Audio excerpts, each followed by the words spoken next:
Dallas Cowboys, who failed to find victory in their first NFL season, open their second with a tough assignment. Briscoe set!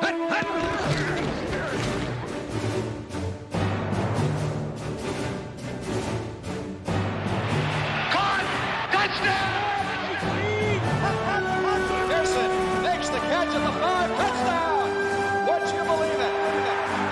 Jimmy Johnson's taking his team from the absolute worst to the absolute best. Oh, what a play! Move over, sweetness. Make a place for Emmett. Go, score. I want to introduce Bill Parcells, new head coach of the Dallas Cowboys.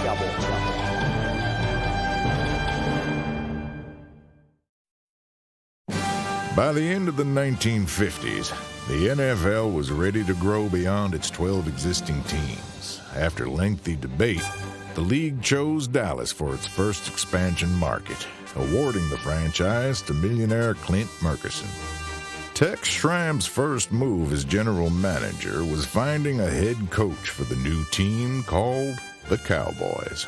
He chose Giants assistant Tom Landry, then assembled a squad without the benefit of a single college draft choice. The fact was that we didn't have any football players. And then when we went to the owners, they said, well, we'll give you 3 players off each team. So that's where we started. We got all the bad players, and you can imagine there wasn't many teams that could be, lower than we were. We had players not show up for practice. We had some not show up for games, and it was a different kind of a group. The Cowboys' first season was disastrous, but hardly dull to the football-crazy fans of Dallas. Back in those days, everything was exciting, even losses, because we were starting, we were struggling, and every day was a new experience. Obviously, when you're starting a new football team, you're looking for the first win, and the first year that eluded us. That year when we got a tie, that was a big accomplishment. That was the same as one of the biggest victories that we might have had in a Super Bowl or anything, because we had finally done something other than lose. That first season, we lost 11 ball games. We tied 1. Deep down, we all like to pull for the underdog, too. So I think there was a spark of interest that started there from that first year. On opening day of year 2, the Cowboys earned their first victory. In year 3, they became the first NFL team ever to post a pair of 100-yard plays in the same game. Philadelphia fighting back. King Hill, the quarterback, looking for McDonald. Mike Gector with the steal. He can fly. 20, 30. Gector is gone. 100 yards, and the Cowboys score again. The team's first great star was their very first draft choice, Bob Lilly, number 74, a homegrown defensive tackle from Texas Christian. Lilly did his best to execute the schemes of Landry's newfangled flex defense, and a rookie fullback named Don Perkins brought his coach's innovative multiple set offense to life. He was in the toughest times. Boy, when you were playing back in the 60s, 61, when we didn't have much going for us, the guy was a remarkable runner, a great pass blocker, and one of our best players in our history. He was our primary back in the I formation, and you think most of the time your tailback would be the primary guy, but we didn't have anybody nearly as effective as Don was at running the ball. Even with Perkins and Lilly playing at all pro levels, the Cowboys kept struggling through the early 60s. After 5 years, they still hadn't come close to posting a winning season, and Landry was more than a little concerned. 65, we were picked to win the Eastern Division by Sports Illustrated. We finished the first half of the year at 3-4. We lost to Pittsburgh up there the 7th game. And he said, I just felt like when I came here that the flex defense and multiple offense was going to be the offense and defense of the future. And he said, I feel like I've let y'all down. And he started weeping. And I don't know what that did, but I think it touched all of us. And that was the beginning of the Dallas Cowboys, really. I don't want to confuse you, No, it's But on a brown slip, your play now is 57, wing down and in. The Cowboys rallied to finish 1965 at 7-7, then began a remarkable run of 20 straight winning seasons, a record that no other NFL team before or since has ever equaled.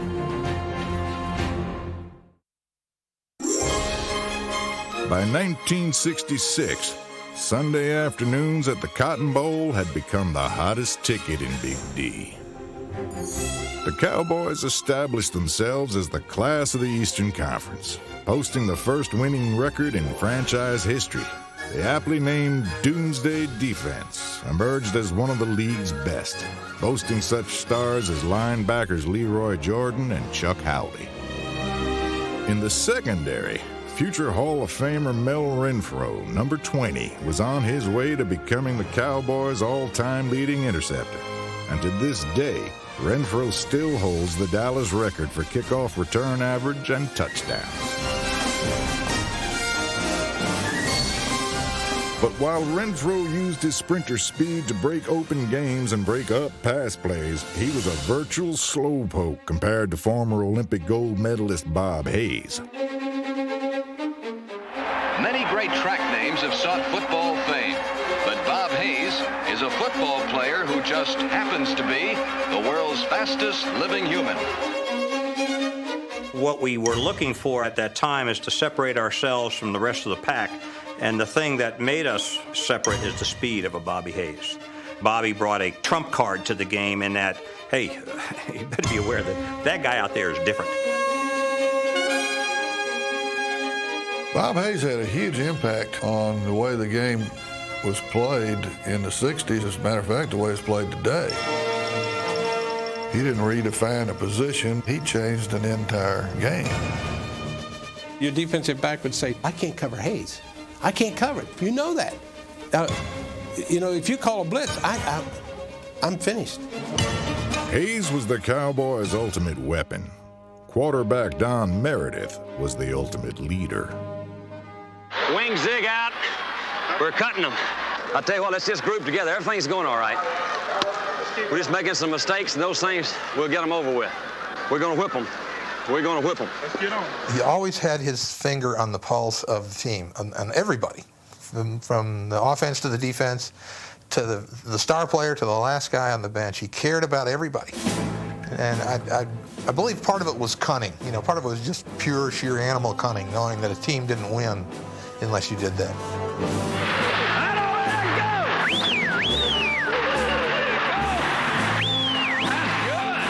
Dandy Don led Dallas to consecutive league championship games against Green Bay, putting a scare in the Packers both times. A long one, and it is complete to Frank Clark. And Clark takes it into the end zone for the touchdown. Meredith on a pitch out to Reeves. But this one's going to be a halfback option. Drexel all by himself takes it in for the touchdown as the Packers were caught napping. Unfortunately, the Cowboys came up on the short end each time, losing in heartbreaking fashion. Over the next few seasons, it grew into a recurring nightmare that would not end. Watching that game from the sideline, it was like a horror story being played out. And I was part of it, and it was real, and I was being chased by the monster. We went up against the Packers twice when the Packers were at the top of their game, and we were just, new boys on the block. And so no one expected us to win against the Packers, but we took them down to the wire both times. And so the next 2 years, we lost to Cleveland twice by big scores. The next year, we went into the Super Bowl against Baltimore, and that was a heartbreaker, the Baltimore game, because we had the game a couple of times. We made a couple of errors that cost us a game. And then that's where we started. The press and everything said, well, you can't win the big. This was the Cowboys who had the mocking title of next year's champions. And yes, there was a very definite sense that this team mopped up on the easy ones and then had trouble against a quality opposition. That's what all the publications said. Dallas Cowboys bridesmaids of the NFL. I'll never forget that title as long as I live. We had one goal, and that was to go back to the Super Bowl and win it.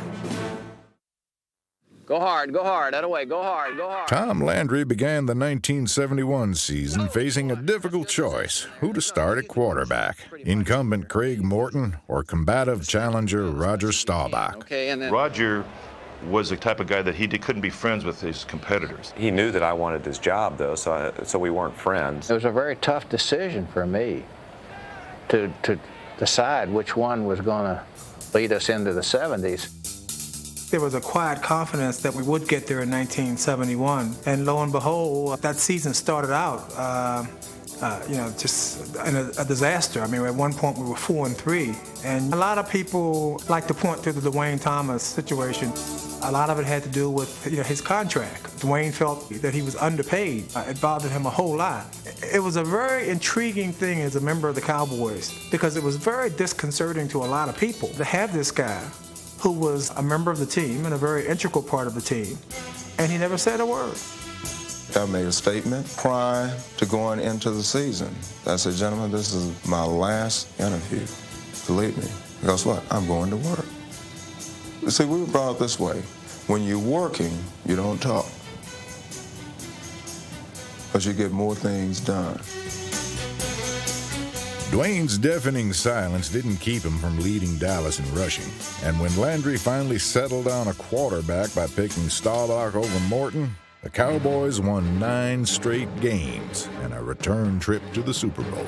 I think Roger was a difference. He gave them the feeling that they were never out of a game. This team really felt good about itself, did not feel inferior anymore, did not fear the big game anymore. As a matter of fact, look forward to it. When we won our first Super Bowl against Miami, this team knew they were going to win. I mean, very seldom do you ever go into a game where you're sure you're going to win. To see Greasy there fading back into Bob Lilly, and then we're after him. He went and lost about 30 yards on one play in that ball game. You knew you had the win when that was taking place.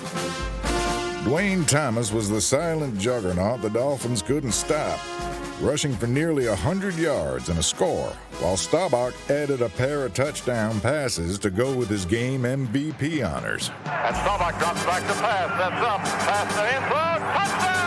It's the hammer, Mike Ditka. Mike Ditka, super catch. We're champions, #1, Dallas Cowboys. That locker room scene, I'd give anything just to relive it every day, because it's the happiest I've ever been as an athlete. I had a cigar somebody gave me, and for me to smoke it after we won the Super Bowl. And I really didn't smoke at that time, but I put that cigar in my mouth and lit it up and blew smoke all over everybody. For a winning team, I think the dressing room was unusually quiet. I mean, there wasn't champagne flowing everywhere and people dunking people in the shower and stuff like that. It was more of a subdued atmosphere in the fact that, yeah, we have finally done what we set out to do. It was a relief, and I think people finally realized we could win the big one. Boy, it feels, you can't imagine how it feels, because you never suffered with us like we've suffered, in those losses in the last 4 years. It's a great reward for these fellows who worked so hard to get there. The hard work continued from the rugged Doomsday defense. The relentless pursuit put Dallas in conference title games in both 1972 and 73. But in 1974, the Cowboys failed to make it to postseason for the first time in 8 years, and many of their legendary players were headed out to pasture. It was a year that we weren't expected to do anything. The previous year had been the first year we'd been out of the playoffs in many years. We had lost a large number of our more famous players, such as Bob Lilly, and we were kind of looked upon as rebuilding, as that famous word. Coach Landry didn't rebuild. He reloaded. Good horse sense had corralled a herd of thoroughbred defensive talent in recent college drafts, and after Staubach strung together a pair of upset road playoff victories, the surprising 75 Cowboys were on their way to Miami and Super Bowl X. Few of the so-called experts had even picked Dallas to make it this far, and nobody believed they could upset defending world champion Pittsburgh. This time, the experts were right. Dallas fell, but not before mounting a fourth-quarter comeback that nearly stole one from the Steelers. The Cowboys were just one missing piece of the puzzle away from becoming champions again. And in 1977, they found that missing piece in the form of Rookie of the Year Tony Dorsett. The handoff goes to Dorsett, dances into the secondary and heads left. The 30, front right. To the 50, to the 40. He's going to score an 84-yard touchdown. Tony Dorsett, 84 yards on the touchdown. With Dorsett gobbling up yardage and young defensive talent like Thomas Hollywood Henderson transforming turnovers into touchdowns, Dallas equaled the franchise record of 12 wins, much to the surprised delight of their coach. Now, this team is an interesting team because I can't read them. They look like out in practice they're relaxed when they ought to be serious, and I think they're going to have a bad game, and then all of a sudden they come up with a great game. The Cowboys saved their greatest game for Super Bowl XII, a performance many still regard among the most dominant in franchise history. Facing Craig Morton and the Denver Broncos, co-MVPs Harvey Martin and Randy White terrorized their former teammate, holding the Broncos to a puny 35 passing yards.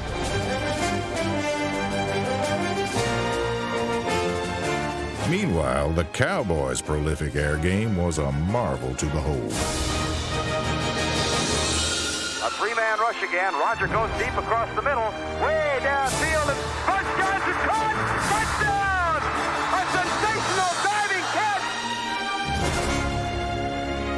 Pitch out. Newhouse goes left, pulls up, wants to pass, fires it deep for Goldie Richards. Caught! Touchdown! For the second time in the 70s, Dallas had won a world championship while giving Tom Landry another victory ride on pro football's grandest stage. In 1979, the Cowboys made a Super Bowl appearance for the 5th time in the decade. Late blitz, and Bradshaw fumbles the ball, picks it up, rolls out. Caught and dropped by Thomas Hollywood. It's picked up now by Hickman. It's by Hickman. And in for a touchdown. A seesaw battle then turned on a fateful third-quarter play. Roger back to throw, has a man open in the end zone. Caught. Touchdown, drop. Dropped in the end zone. Jackie Smith all by himself. Oh, bless his heart. He's got to be the sickest man in America. Once again, the Cowboys made the Steelers sweat with a furious fourth-quarter rally, only to fall short in the closing seconds. In 5 Super Bowls of the 70s, the 3 Dallas defeats were by a grand total of 11 points. During the decade, the Cowboys won more games than any other NFL team. They set standards on the field and crafted cutting-edge concepts that everyone else rushed to imitate. The man with the plan that made it all work was Tom Landry. The multitude of things that he was innovative. If you look at football, you just think in terms of things that we take for granted. The 4-3 defense. He was instrumental in developing that. The famed umbrella, which was the forerunner of the zone defenses, Tom Landry. If you go to the other side of the ball, the multiple offenses, shifting, trying to use motion to manipulate the defense, Tom Landry again. In the 70s, when teams started using the nickel, one of the things Tom Landry came up with was resurrecting the old shotgun and using that in passing situations. When you think about myself, I was drafted by a computer. How many teams were using computers to analyze prospective draftees? The Cowboys were the first. The task of replenishing the talent pool was entrusted to a former baby photographer named Gil Brandt. Brandt's bold ideas changed personnel procedures league-wide, and his knack for finding college prospects in odd places made him a scouting legend. We were technologically a little advanced over other teams in the draft back then. I don't know, Gil Brandt came in and did a fantastic job of getting players who'd played track and Played Bob Hayes and Mel Renfro. Ray Philwright was a kid from a little bitty school up in the Carolinas. Jethro P. was also. George Andre, he played for Marquette, and they dropped football, and so he didn't get to play his senior year. And Cornell Green, who was a basketball player. Pete Gent was a basketball player.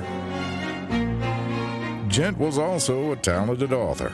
Drawing on his experiences with the Cowboys, he wrote a best-selling and groundbreaking novel that shook the NFL to its very foundations. It's the first time that anybody who played the game wrote about it in a candid way. He let people inside. He let them see the things that they didn't normally otherwise see. And he did it in the context of a really compelling, dramatic story. A couple of prominent teammates that I have a lot of respect for, well, basically their comments were, it was all a bunch of baloney, it's not true and everything. It saddened me to think that, well, why don't you just tell the truth? You know, why do you have to skirt the issue? I mean, it really did happen. You know it happened. I know it happened. The success of the book only reinforced what had become a cultural phenomenon. The Cowboys had transcended their status as a championship football team. They were now the most recognized and commercialized force in American sports, thanks to the vision of one man. You don't really get America's team image by one thing. It's a combination of a lot of different things. We tried to emphasize style and class in the things that we did. We tried to get as much national exposure as we could. Uniform design, luxury skyboxes, and a weekly team newspaper came from Schramm. But his creation of the Dallas Cowboys cheerleaders attracted more attention than all the rest.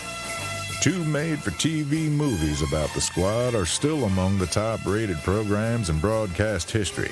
The cheerleaders' blend of glamour and performance were a key component to Texas' vision of sports entertainment. Schramm was a very clever marketer, and he understood the value of NFL properties in the marketing of cowboy items.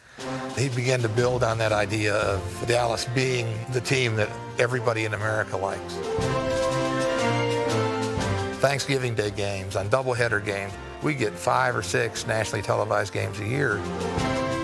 People who didn't have teams in their states started following us.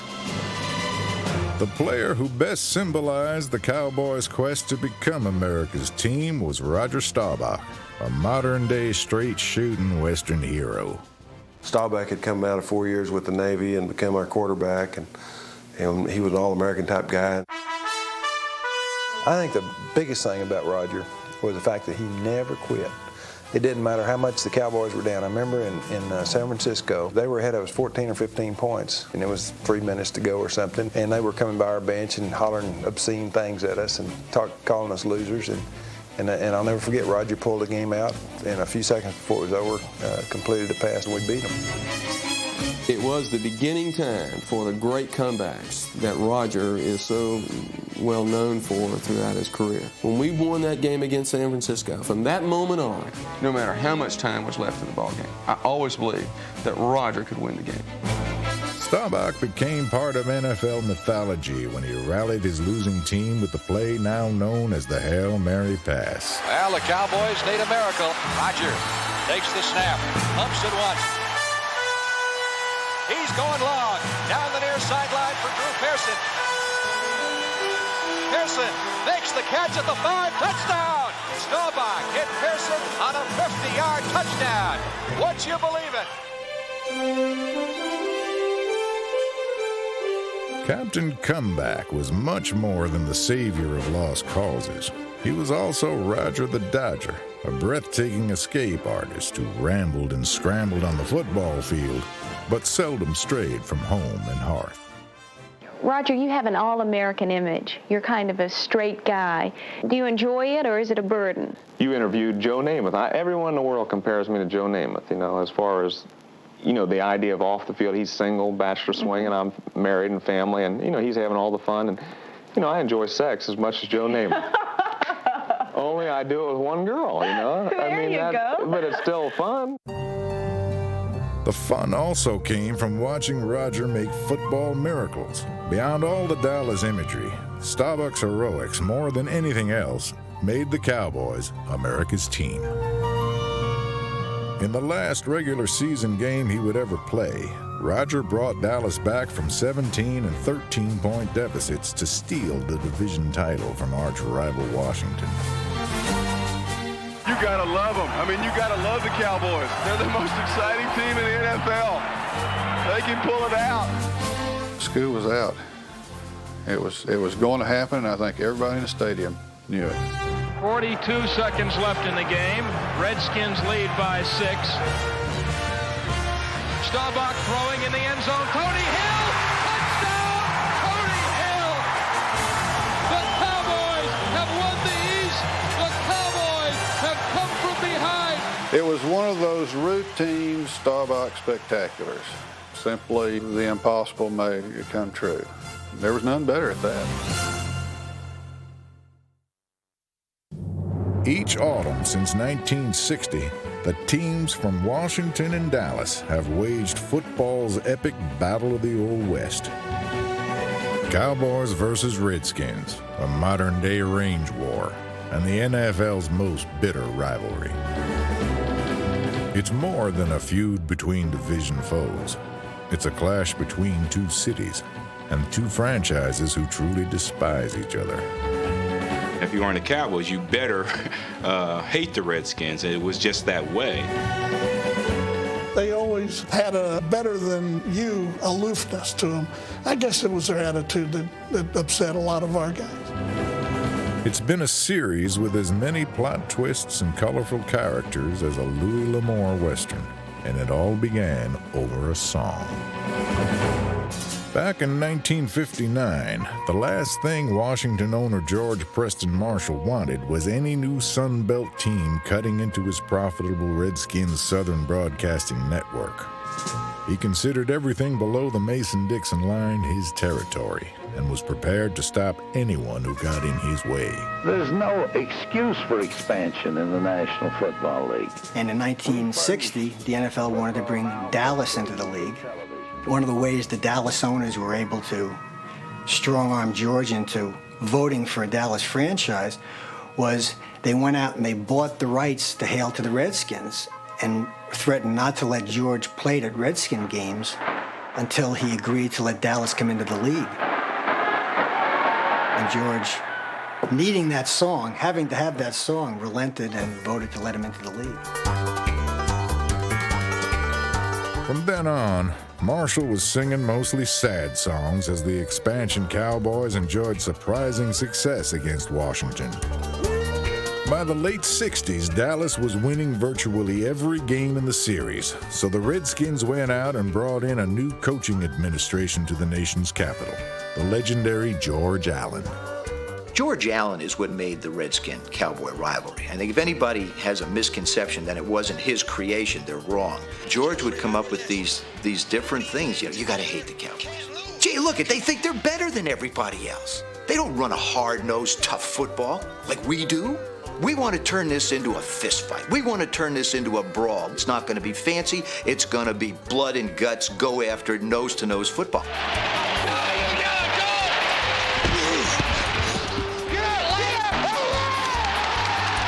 Clearly, the Cowboys were more talented than the Redskins, so Allen looked for any psychological edge to give his team an advantage.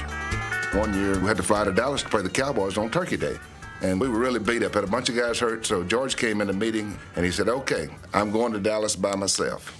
He said, everybody else is staying here. He said, and I got a hold of Landry. He's leaving his players at home, too. And he said, we're going to walk out, me from my side and Landry from his, and he said, winner take all. He said, I want to slam him in the ground. I want to kick him in the groin. And I tell you, you're talking about a bunch of grown men laughing. Boy, we laughed so hard. I mean, I wanted to strangle George Allen. I wanted to get my hands on him. I was hoping somebody would knock me out of bounds on their bench right into the middle of George Allen. Roger Staubach and company. Roger Staubach, Tom Landry, Tex Ram. Here we go. Allen's head games had the Cowboys believing their practices were being watched by Washington spies. If an airplane flew over or a helicopter came anywhere close to our practice field, we stopped what we were doing. And I know that we had a hotel at the end of our practice field, and all those rooms would always be rented out the week we played the Washington Redskins, and we'd have scouts going back to make sure there was nobody in the rooms. Yes, sir, this rivalry had everything. From espionage and paranoia to the personal attacks Redskins tackle Darren Talbert made on Roger Staubach.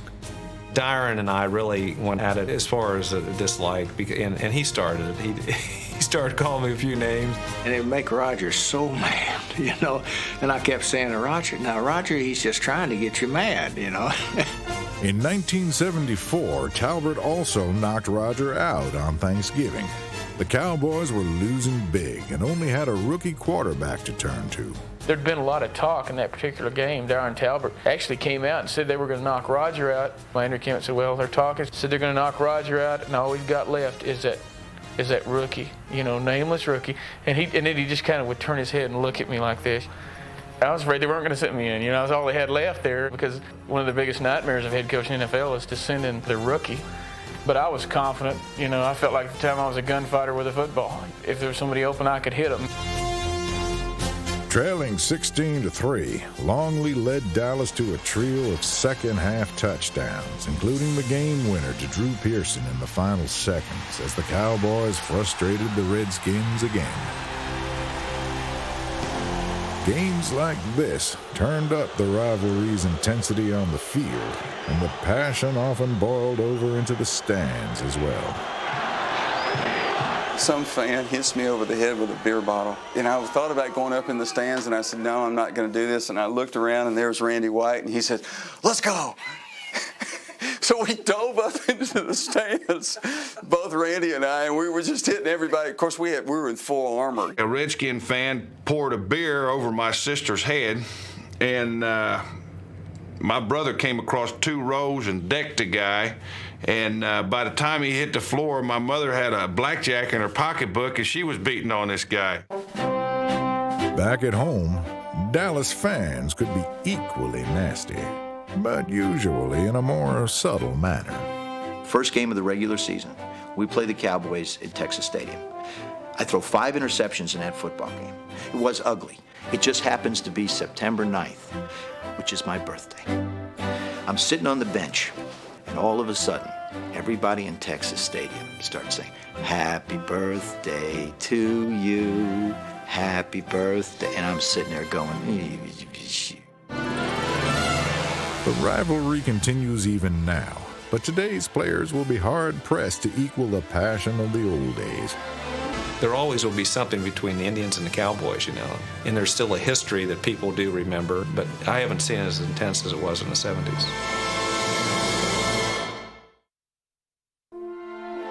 As the 1980s began, the Cowboys bid farewell to their brightest star. The system was successful before me. It's been successful in the 70s with me, and it'll be successful without me. The system is not impersonal at all. It's a bunch of people that know what they're doing. Of course, the nuts and bolts of the Dallas Cowboys is a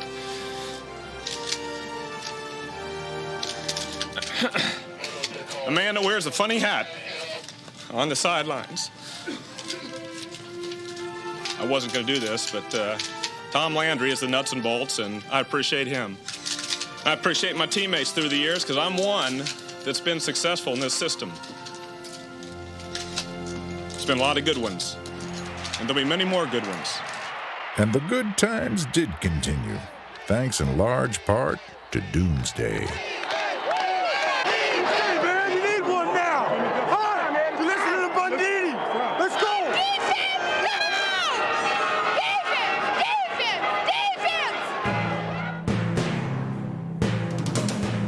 Roger Staubach may have hung up his spurs, but more than enough talent remained, especially on defense, to keep the Cowboys on top of the mountain.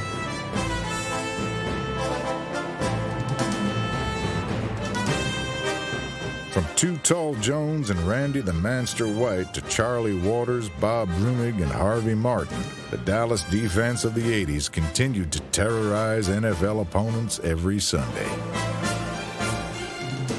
Like a mighty river, the Doomsday defense kept rolling along. The biggest change came on offense, where longtime understudy quarterback Danny White finally got his chance to emerge from Staubach's shadow. Danny knew that I think he would have his time because Roger came in so late, 27 before he ever started, and he would end. And I think that had a little bit of a bearing on Roger's retirement. I think he felt, that Danny was ready. White was both ready and able. In his first year as starter, he broke the team record for touchdown passes in a season, while the Cowboys scored the most points in their history. But some Dallas fans remained unconvinced that Danny could ever take the place of Captain America. He's not the pressure quarterback that Roger was. Roger's a legend. Danny will never be like that. The quality in the clutch, I just don't think he has it. White proved otherwise with his miracle finish against the Falcons in the 1980 divisional playoffs. He was a different Danny White. He was commanding, he was demanding. It seemed like he got more vocal. It seemed like he was waiting for this one situation in his career. And now this is my opportunity to put the ghost of Roger Staubach in the closet where it belonged at that time.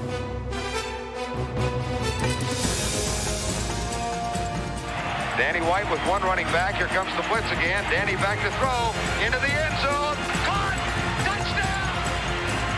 And Roger Staubach, who threw to Drew so many times, just turned around and said, I don't believe it. White led Dallas to 3 consecutive conference championship games, but each time the Cowboys were sent home on the short end of the score.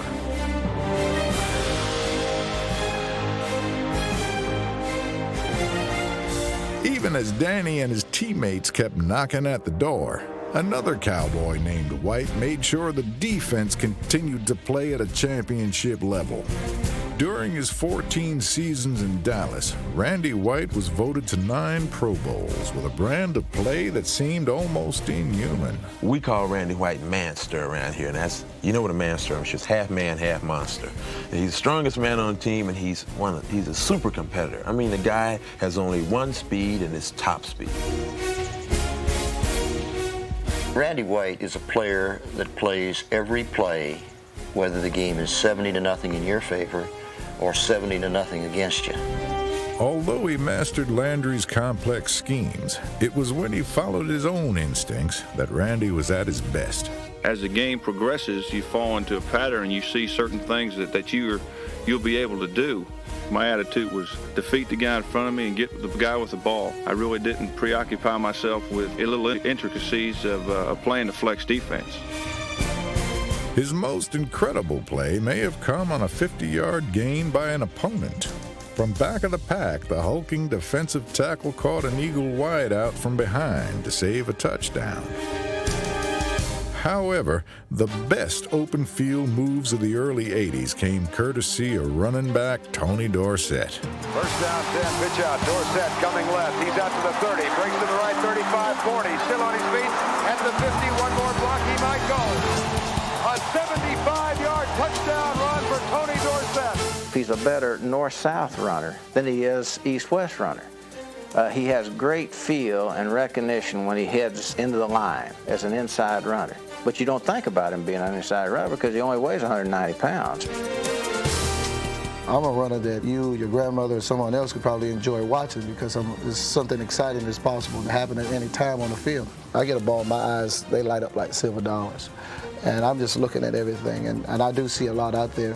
Running a football is instinctive. It's all creative, it's all impromptu, and things are happening very, very quick. And my vision helped me, I think, survive for 9 years in the NFL. Those God-given skills also helped the eventual Hall of Famer achieve the longest run in league history, an NFL record that can never be broken. Goal line defense for the Vikings. A handoff, Dorsett up the middle. Here he goes. Cuts to his right. Going all the way.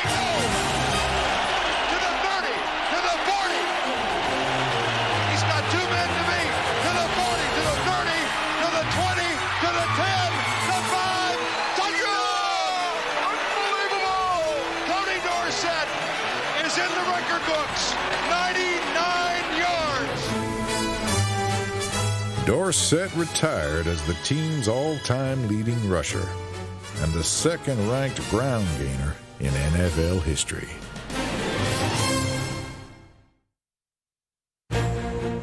The Cowboys were still a shining star in the NFL skies at the beginning of the 1983 season.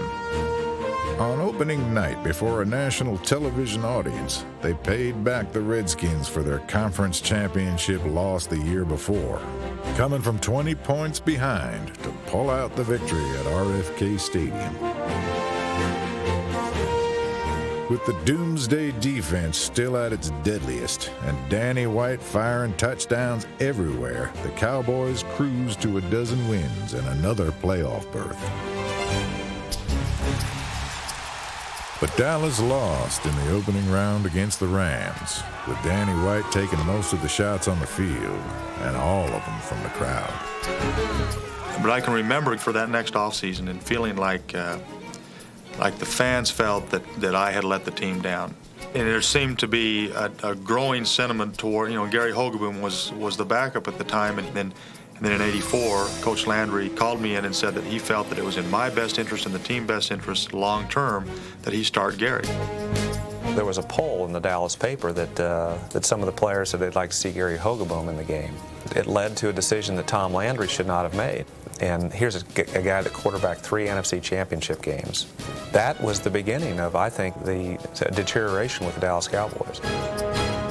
The team failed to make the playoffs in 1984, then suffered a quick exit the following year in what would be their last postseason appearance until the 90s. But even as Dallas struggled through the rest of the decade, they could always depend on cornerback Everson Walls. A Dallas native raised just a few miles from Texas Stadium, Walls made the team as a free agent, then set the franchise record with 11 interceptions in a season. Young in heart, but not in spirit, because I'm out there trying every play just like anyone else. And I think my statistics are proving that, I can be as good as any professional ball player out there. Walls was voted to 4 Pro Bowls during the 80s and retired as the second leading pass interceptor in team history.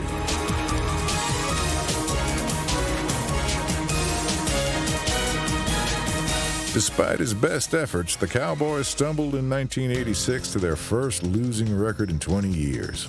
There was one bright spot that season, however, the arrival of former Heisman Trophy winner Herschel Walker, who didn't take long to make an impact.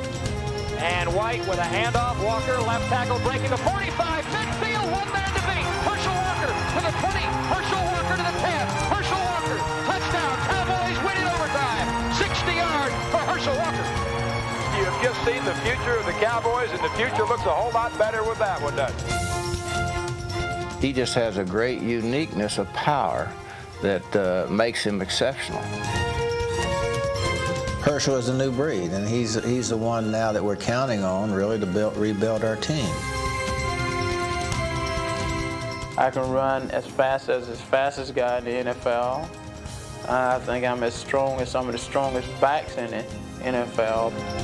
I think a lot of defensive backs don't know what I'm going to do, whether, to really buckle up because Herschel's going to run me over, or to, try to get ready to catch him because I'm going to try to go around you. Walker led Dallas in rushing over the next 2 years, but it wasn't nearly enough to prevent the Cowboys' slide into the division basement. In 1988, Dallas slumped to a 3-13 record, their fewest wins since the team's very first season. Changes would have to be made, and one of the first was the departure of the only coach the Cowboys had ever had.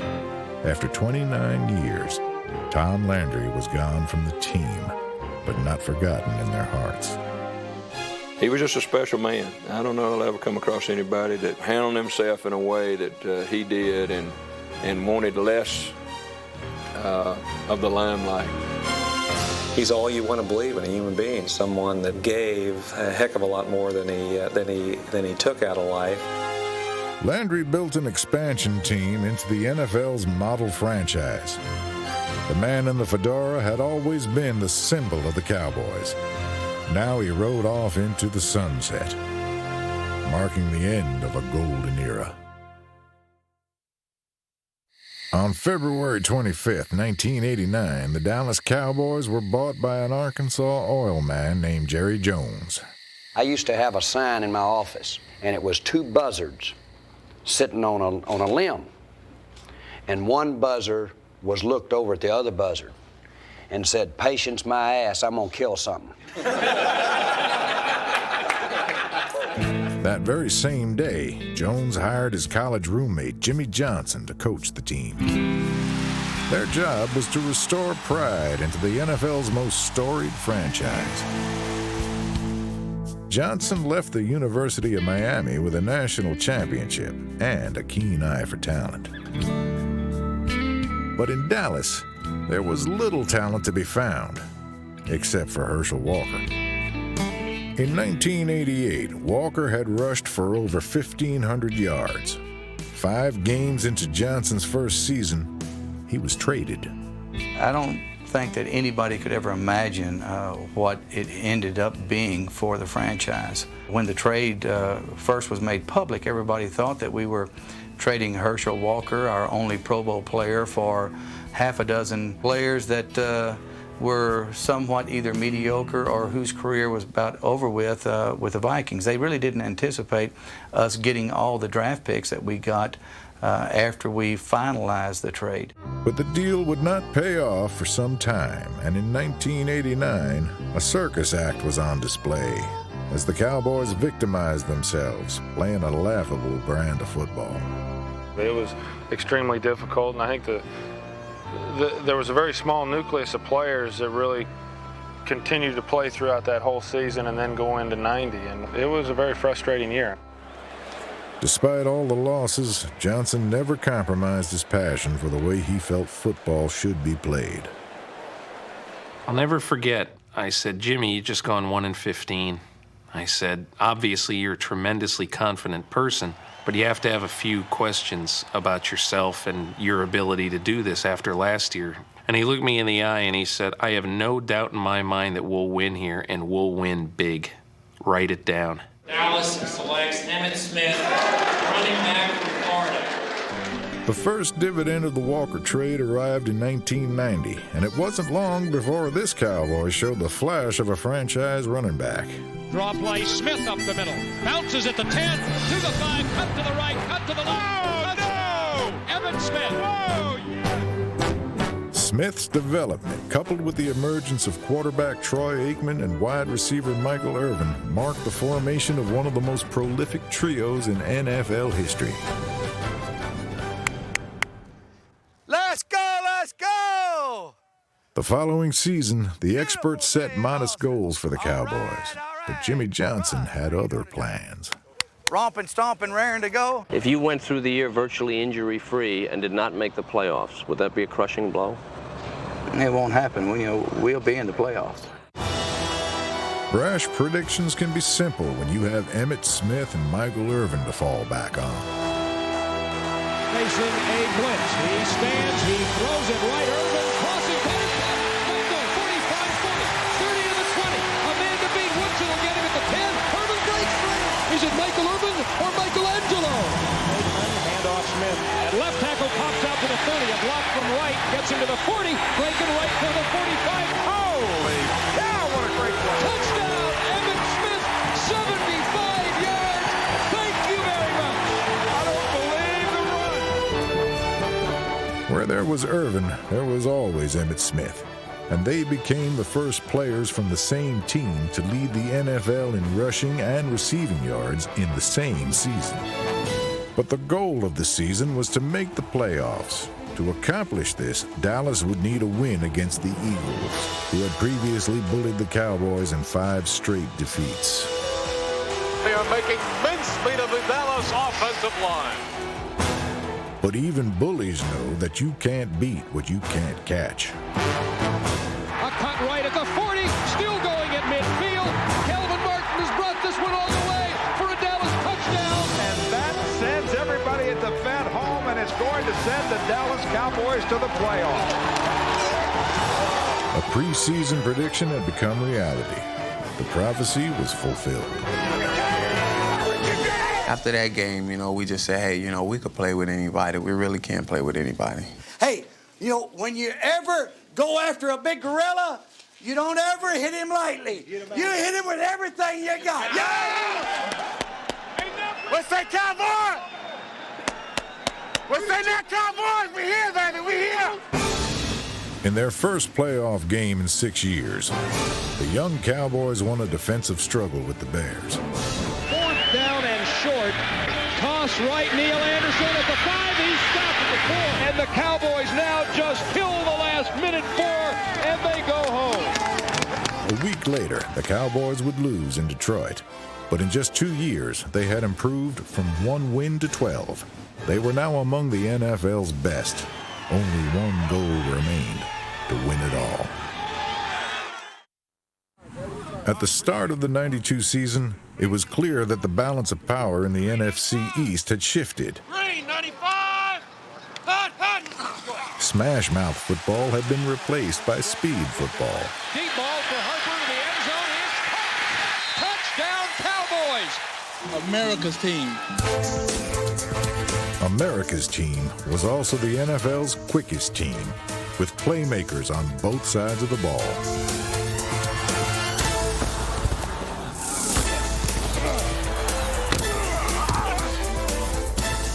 Brilliance by Michael Irvin. Brilliant. Trying to outrun the coverage, makes a cut. Gets it. Oh, he's still going. He's going to score. He's got the 5, and he's got the NFL rushing championship for the 2nd year in a row. With the league's best running back, aggressive special teams, and the NFL's #1 defense, the 13-3 Cowboys were poised for the final stages of their championship run.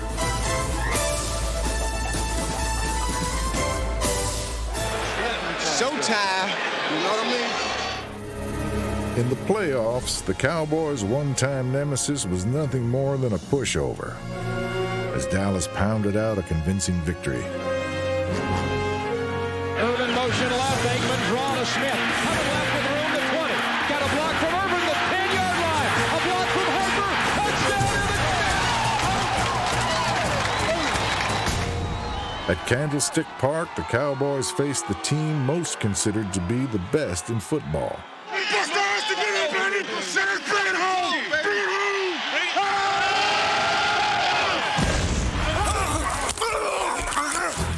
Late in the game, a beheading of an old king allowed a new one to claim the throne. That's when the Cowboys' glorious past met its glorious present. The Cowboys come out for the biggest drive in probably 12 years. Aikman is going to throw. Deep slant. Caught. 35. Harper's breaking away. Harper's got midfield. Harper's got the 30. Harper's got the 20. Harper's got the 10-yard line. Wow. Aikman, a straight drop. Good protection. Over the middle. It's caught by Kelvin Martin at the 2. Touchdown. Touchdown, Cowboys. This team's going to Pasadena. NFC champions, folks. From 1-15 in '89 to the Super Bowl 4 years. That's unbelievable. Everybody, you did one hell of a job. And the only thing else I got to say is, how about them Cowboys? Super Bowl 27 marked the first time in 14 years that Dallas had played on pro football's biggest Sunday. It's big, man. It's big. It's awfully bright out here. Oh, yeah. A lot of damn people, huh? But it's in the spotlight where playmakers shine, like Michael Irvin, who exhibited his center stage talent in breathtaking fashion. Throws it right to the goal line. Irvin jumping, catching the 3. Diving, touchdown. Oh, what a play. Oh, what a throw, what a catch, and what a play. The Bills were struck by a Dallas stampede that forced 9 turnovers and scored 2 defensive touchdowns. Troy Aikman, the game's most valuable player, threw 4 scoring passes as the Cowboys completed one of the most remarkable turnarounds in NFL history. Jimmy Johnson's taken his team from the absolute worst to the absolute best in 4 years. Wow, what a ride it's been. And champion. Yes. Look at him up there. Hey, I got to get a new ring. A new ring's coming up here. I figured as hard as we worked for that, why take it off? Just for a football game. Repeat might be the scariest word for a football team. But to make matters worse, the Cowboys were missing holdout Emmitt Smith for the first 2 weeks of the '93 season. We lost our first 2 ball games. We didn't have Emmitt signed. It really was a highly emotional thing. I think this team will always be remembered by taking on those challenges and how they responded in the games afterwards. How you doing? Sorry, got in the season a little bit late. But I think we can put this thing together and go on and win it all. On his way to a 3rd straight rushing title, Emmitt Smith was the major reason the Cowboys contended for a 2nd straight Super Bowl. 62-yard touchdown, Emmitt Smith. Retire the trophy.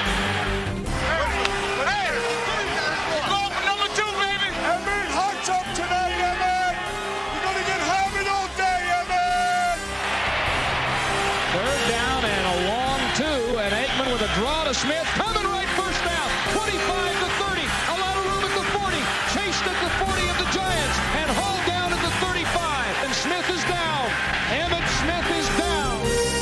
After separating his shoulder, Smith returned and showed everyone why he was the NFL's most valuable player. They'll never forget the day Emmitt Smith ran 32 times for 170 yards and caught 10 balls for 62 and did most of it with one arm.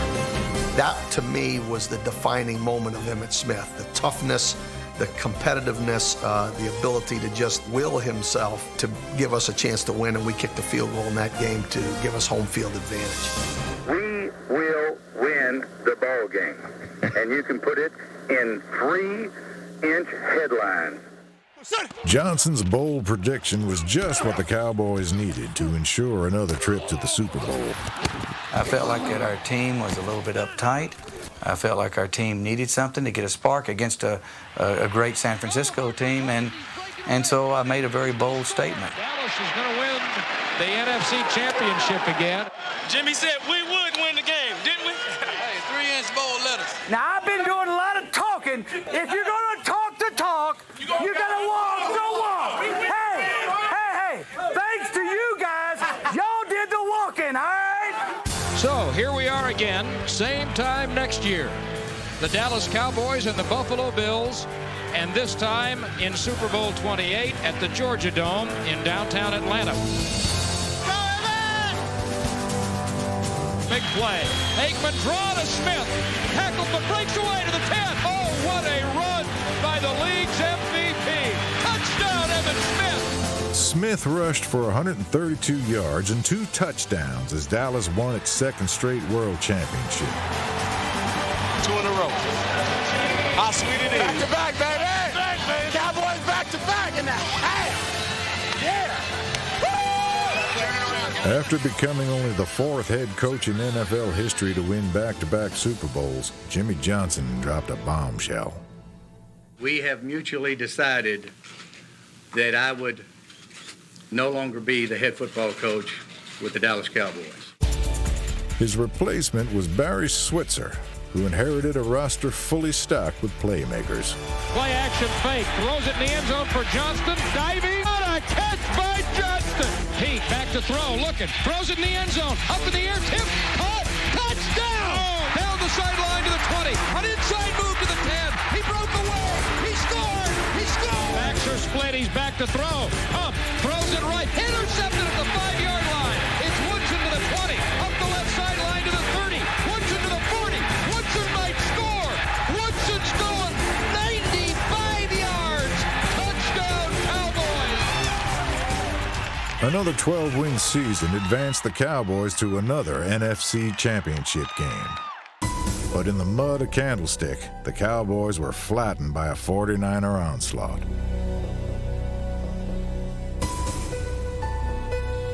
And while they may have lost the game, they never lost their will, for they knew they'd be back to fight again. Let's go, team. Let's go, baby. On opening night, Emmitt Smith's first carry was a prelude to a special season, which saw him rush for a record 25 touchdowns. His first carry of the year, 60 yards. Find the 88! You find the 88! What I do? Make plays! Nothing but make plays, baby. The playmaker was a troublemaker for opponents, breaking his own Cowboy record with over 1,600 receiving yards. Who do you think it is? Michael Irvin! Quarterbacks were primed for the taking behind the furious pass rush of Charles Haley. But in prime time, no one upstaged the flamboyant Deion Sanders. Hard pump fake on 2nd and 4. Now wings it out to the left. Intercepted by Deion Sanders. He may score. 25, 20, 15. High step dance to the goal line. Touchdown Cowboys. For the 4th year in a row, the Cowboys advanced to the NFC Championship game. Touchdown, Michael Irvin. Jack left, ISO left. The 15 to the 10, he'll score. Emmitt Smith dances to the end zone. And Dallas, your team is about to return to a Super Bowl. Congratulations. We're going again. Going again. For the ultimate big game, the Cowboys called upon their trio of superstars: Emmitt Smith, Michael Irvin, and Troy Aikman. Wide open, Jay Novacek, touchdown.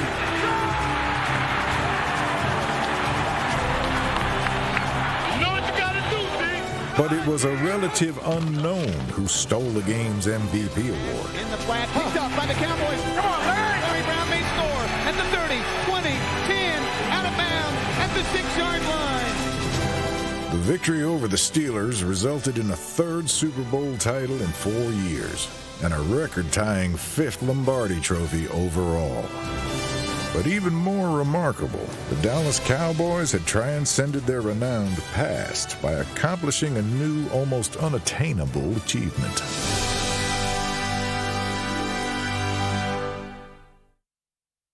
Dallas entered the 1996 season in search of its 2nd back-to-back title of the decade. Let's go ahead and play with the go-ball. Let's go ahead and play with enthusiasm. Let's go ahead and hit, stick, and put it. After capturing their 5th straight division crown, the Cowboys returned to the playoffs in championship form. With the home crowd behind them, Dallas dominated both sides of the ball. Back to pass, roll to the right. Johnson looks out, back across the field. It's intercepted by the Cowboys.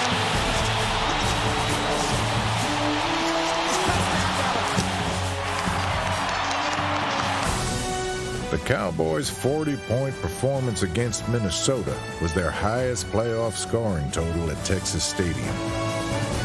But dreams of a repeat championship were dashed the following week in a loss to Carolina. And after only 6 wins the following year, the Dallas organization welcomed new head coach Chan Gailey, whose leadership instilled a welcome work ethic. To the left side, caught by Rocket, gets up and runs away.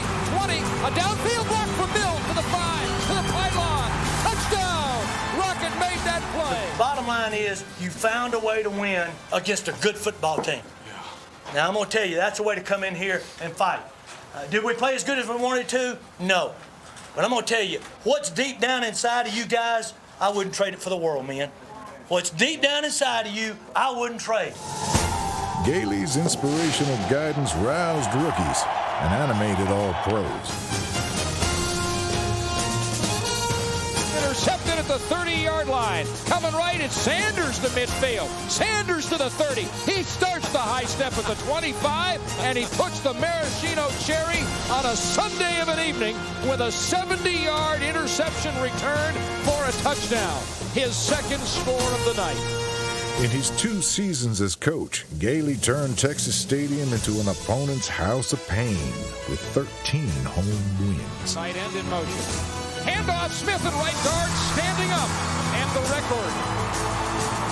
And the lead. In 1998, Dallas became the first team to go 8-0 in the NFC East. Even so, they failed to win a playoff game. And in Week 5 the following year, they suffered an even greater loss. Oh, there's a Cowboy down. I couldn't see what the deal was, but Michael Irvin hasn't gotten up yet. Uh-oh, that looks bad. It's hard to say goodbye. And it's not hard to say goodbye to the game. I'll say goodbye to playing football. But it's hard saying goodbye to playing football here. It's America's team, America's fans. A year later, Troy Aikman hung up his silver helmet, marking the end of the second golden era in club history. In 2000, Dave Campo became Dallas's 5th head coach. Let's be sharp now, be sharp, all the time. And the former defensive coordinator turned to veterans Dexter Coakley and Darren Woodson for their big play ability. The defense will make a play. Touchdown, Dexter Coakley. Both became Pro Bowlers, and Woodson matured into the Cowboys' all-time leading tackler. But despite stellar performances by these defensive leaders, Dallas managed just 5 wins in each of the next 2 seasons, deflating any hopes of returning to the playoffs. But the Dallas Cowboys still commanded America's attention, and on the reality TV show Hard Knocks, viewers were given an inside look at an NFL training camp. For 6 weeks, every move was documented, every practice recorded, every prank immortalized. All while the Cowboys were just doing their job. I think the time clock really is just a mental image of coming to work with a goal in mind. And that goal is to get yourself better or make the team better. With all the hard work, the Cowboys still found ways to beat the grind. Hey, gotta leave it up there, dog. It's classic. That's the best big head joke I've heard all my life. Leave that there, LA.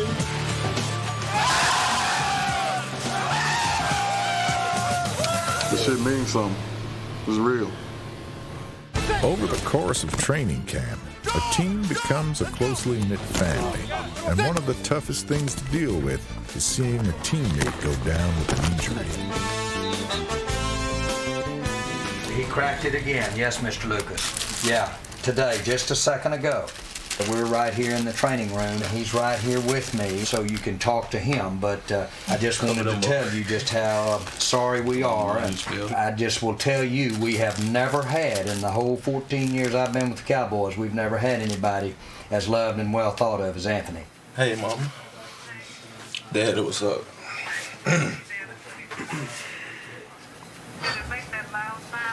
Yes, Mom, I think it was the exact same thing. I'll just call y'all back after the x-ray, man. Mom, it's just not for me, man. It's just not meant for me. Yeah, it's just not meant for me. While Campo's 3rd season was no better than his first 2, first-year safety Roy Williams did emerge as the team's newest star. As an all-rookie selection, the hard-hitting Williams led the team in interceptions, returning 2 for scores. Werfel throws it out underneath, tip, intercepted by Roy Williams to the goal line, touchdown. The high point of the 2002 season was Emmitt Smith's quest for football glory. Trying to be strong, trying to hold my emotions and all, but I just can't help it. That's how much he meant to me. And that's how much it's gonna mean to me when I break it.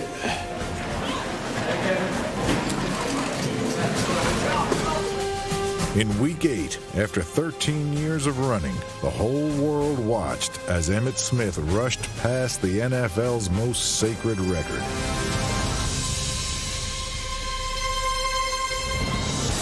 Handoff, Smith and left guard, 35, 40-yard line, right on the mark. That should do it.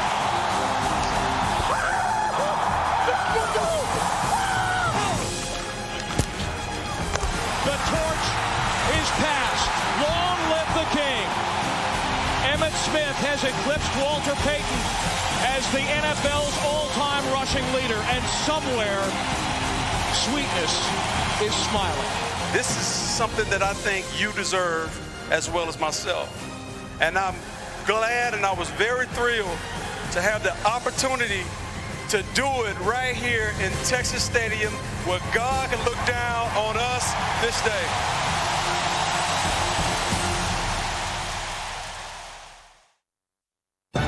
2003 marked a new direction and a new leader in Dallas. I want to introduce Bill Parcells, the new head coach of the Dallas Cowboys.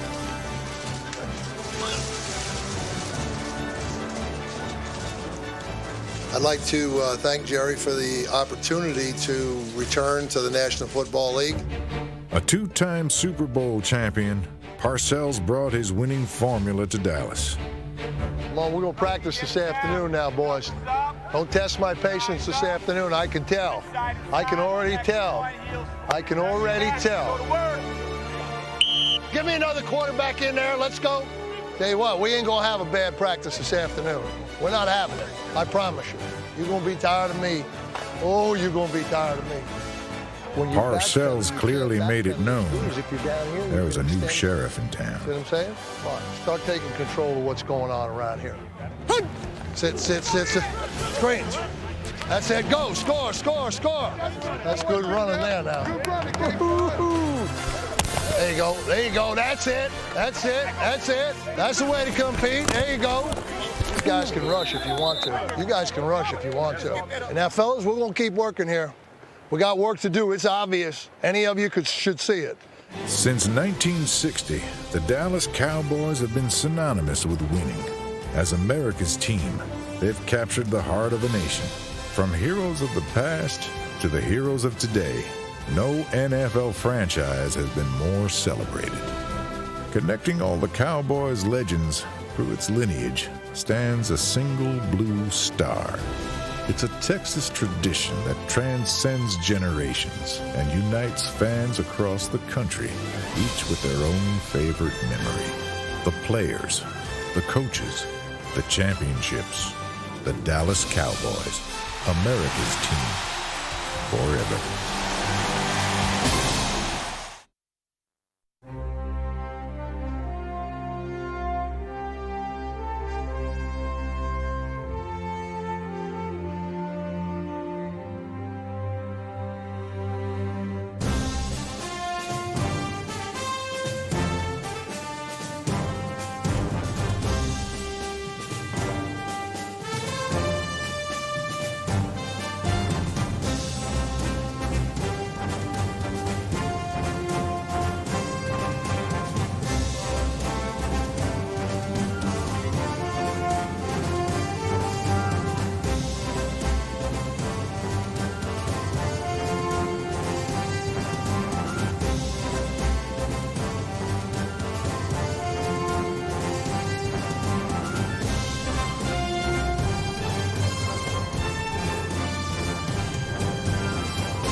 This NFL Films production has been brought to you by the National Football League. The NFL is online at www.nfl.com.